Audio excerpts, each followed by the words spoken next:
शायद भारत के इतिहास में पिछले 75 साल में आज़ादी के बाद से पहली बार ऐसा हुआ होगा कि केंद्र सरकार ने सीधे किसी राज्य के चुनाव आयोग को चिट्ठी लिख के चुनाव टालने के लिए कहा है। लोगों के अंदर बातचीत चल रही है कि दो तीन बातें चल रही हैं। 7 साल से 8 साल से केंद्र में भारतीय जनता पार्टी की सरकार है। 8 साल अगर इनको तीनों एमसीडीज को एक साथ करना था, इकट्ठा करना था, 8 साल में इन्होंने क्यों नहीं किया? चुनाव की तारीखें ऐलान करने के 1 घंटा पहले इनको अचानक याद आई कि अब हमें तीनों एमसीडी को इकट्ठा करना है, इसलिए चुनाव टाल दिए जाएं।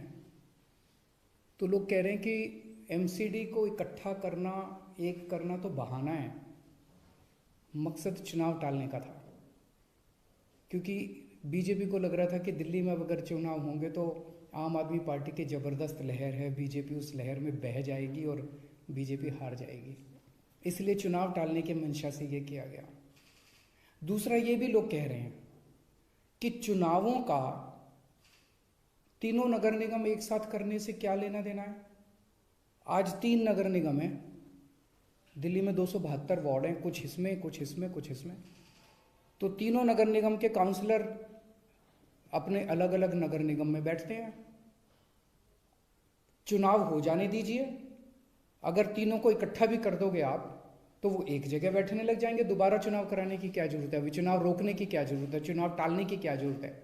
चुनाव करवाओ, नए काउंसलर आएंगे और नए काउंसलर जो भी आएंगे वो जब तक तीनों नगर निगम है तीनों में बैठ जाएंगे, एक नगर निगम होगा वो एक साथ आके बैठ जाएंगे। तो चुनाव टालने की तो ज़रूरत ही नहीं थी। लेकिन मकसद तीनों नगर निगम एक साथ करने का नहीं था। अगर करना होता तो 7 साल में कर लेते ये लोग। मकसद था चुनाव टालने का। ये देश के लिए अच्छा नहीं है, दोनों चीज़ें अच्छी नहीं हैं।